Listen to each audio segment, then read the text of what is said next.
Hello everyone, welcome to the Buzz the Prey Manga.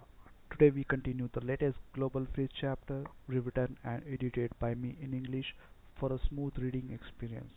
All visuals and story flow are personally edited to give you the best manga style storytelling. Support the original creator by checking the official manga. So let's dive right into the today's chapter. Chapter 2759 Landing on the Island 1. This island is called Oyster Island. It is located somewhere in the Atlantic Ocean, but it does not belong to any ocean because it is a truncated space and is completely disconnected from the outside world. Judging from Zhang Yi's current level of expertise, this method of creating spatial gaps is not too difficult. He spent some time trying to create such a world.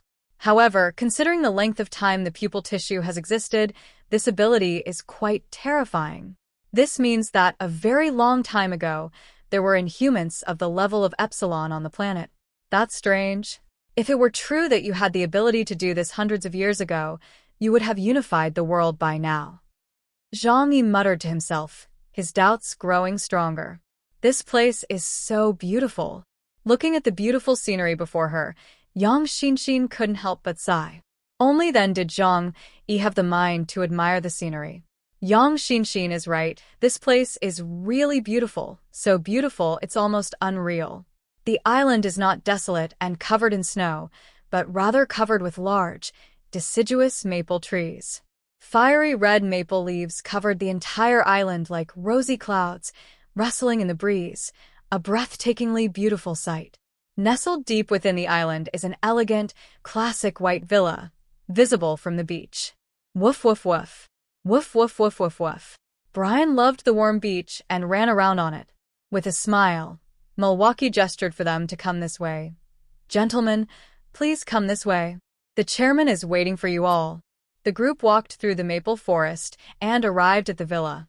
At this moment, an elderly man dressed in a black tailcoat and top hat was standing at the door, leaning on a cane, seemingly having been waiting for a long time.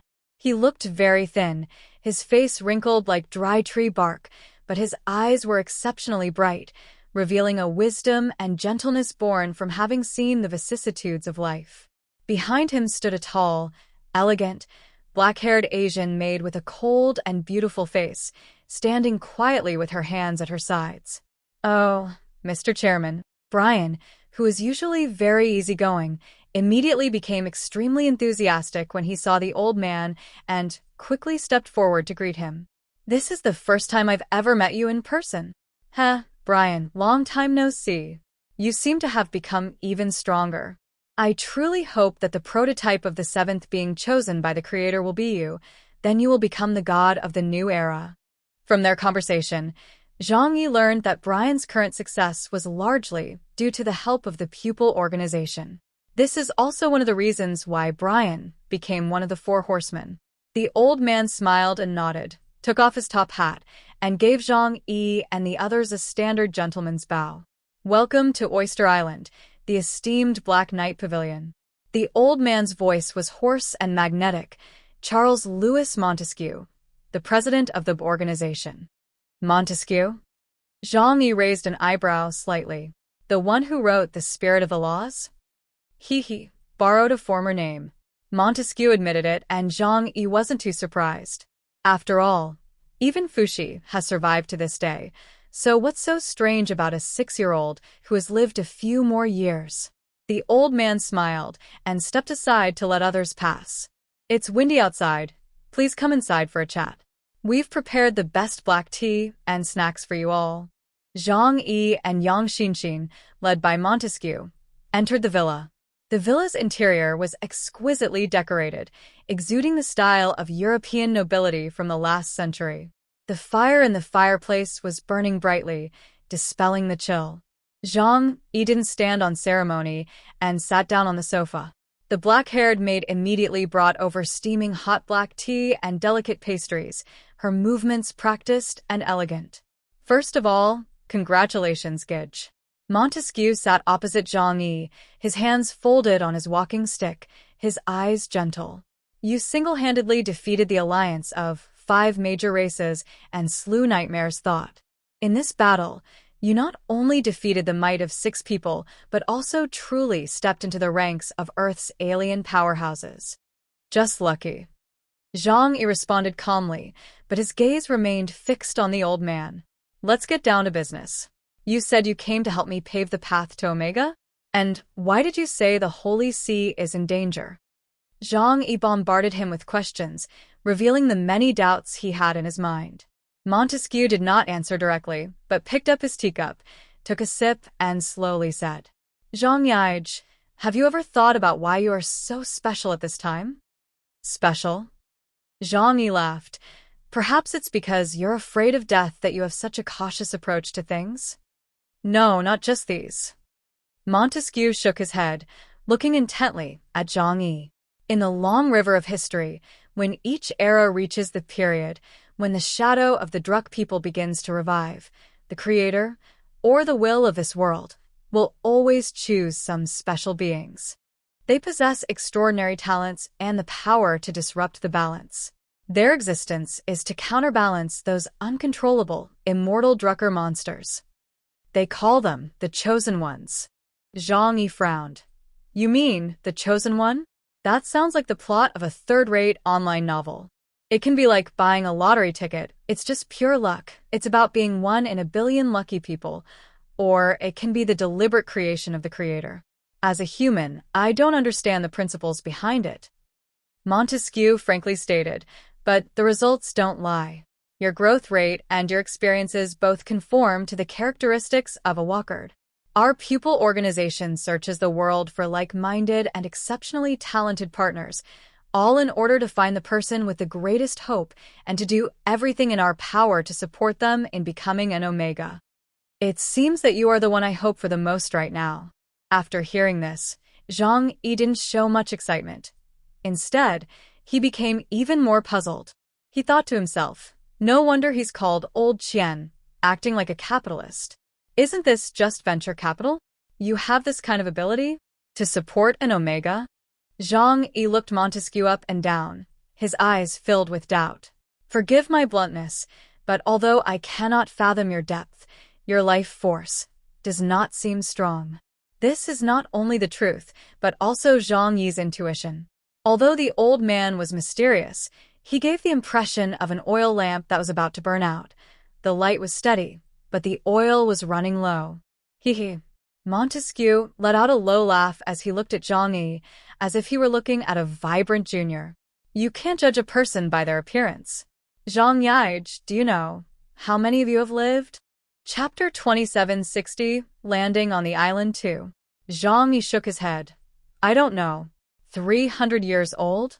Or 100 years old?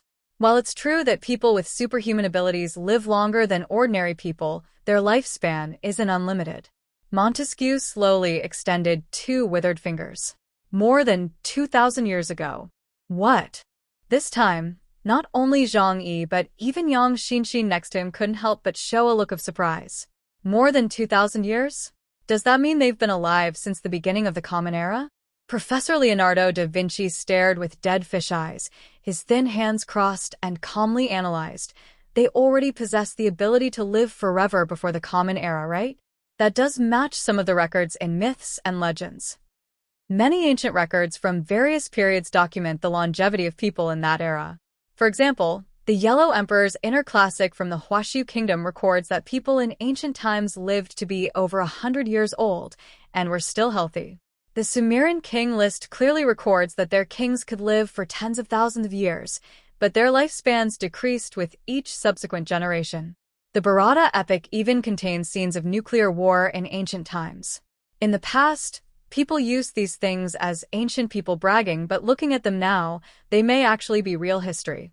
You've lived for over 2,000 years? I have some doubts. Zhang Yi bluntly stated, the limits of human lifespan are there, unless you are a Drucker or some kind of anomaly. I am indeed human, a pure 6th-generation human. Montesquieu's eyes held a sense of vicissitude, as if piercing through the mists of time and returning to that ancient era. I was listening to Christ preaching in Jerusalem. At that time, I had another name. He paused, a self-deprecating bitter smile playing on his lips. They beat me, Judas. Even Zhang Yi couldn't sit still anymore. Judas? That traitor who betrayed Jesus? Don't be nervous.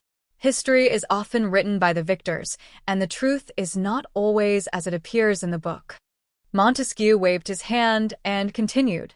The arrival of the Ice Age, with the collective ascension of the Aihen clan, released a large amount of spiritual energy, which is the root cause of the current explosive birth of superhumans.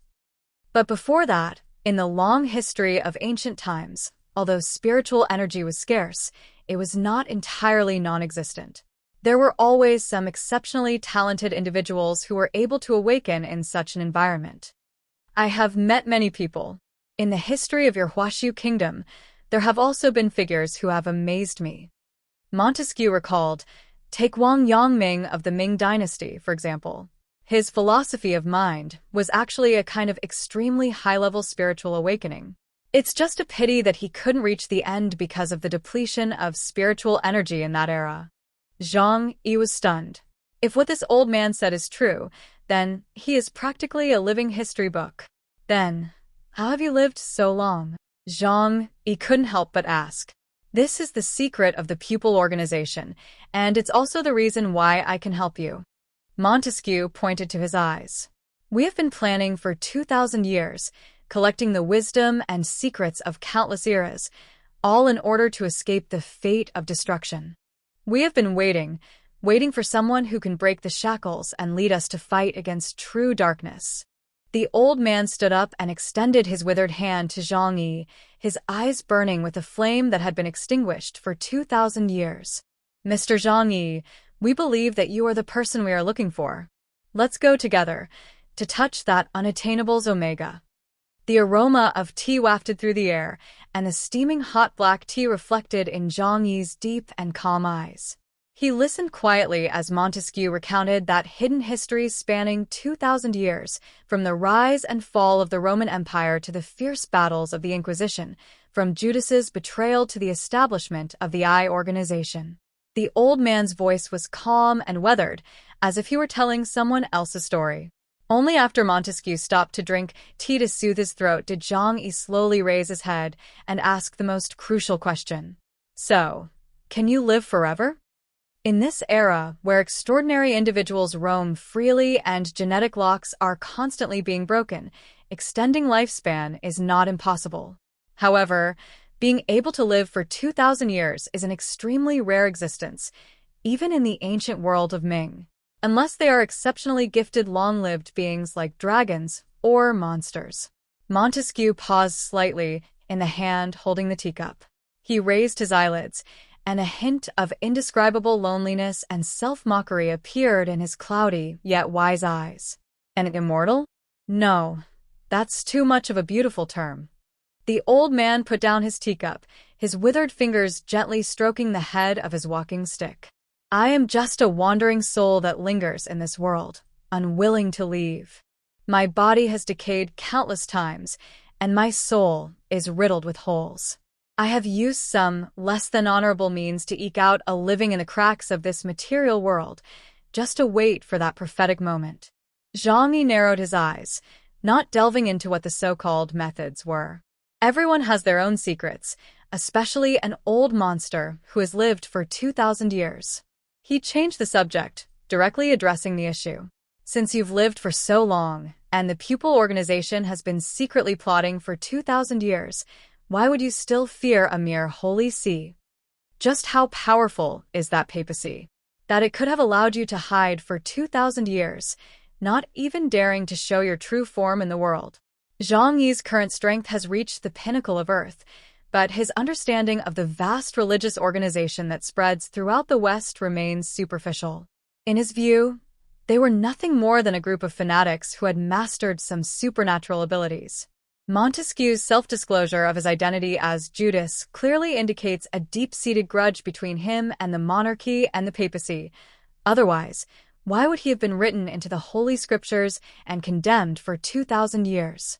Upon hearing the words, the Holy See, Montesquieu's brow furrowed deeply, and the wrinkles on his face seemed to deepen.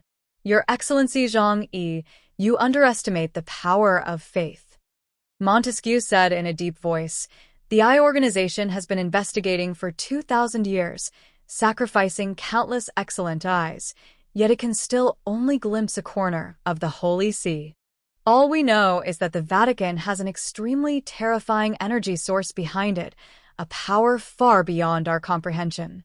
Otherwise, how could it have stood the test of time for 2,000 years and even developed into the world's largest religion? And their ultimate goal, from beginning to end, has always been only one." Montesquieu's voice turned somewhat sinister. "World destruction." "World destruction?" Zhang Yi raised an eyebrow. "You mean reduce the world to zero?" "That's right. Utter destruction, returning everything to nothingness, and then rebooting." Zhang Yi chuckled, leaned back on the sofa, and lightly tapped the armrest with his fingers. Thanks. Do subscribe to my friend's channel and comment. Alright, that's it for today's chapter. Tell me in the comments which part you enjoyed the most. If you love manga style stories, don't forget to like the video and subscribe the Buzz Play Manga. See you in the next chapter with more surprises. Thank you.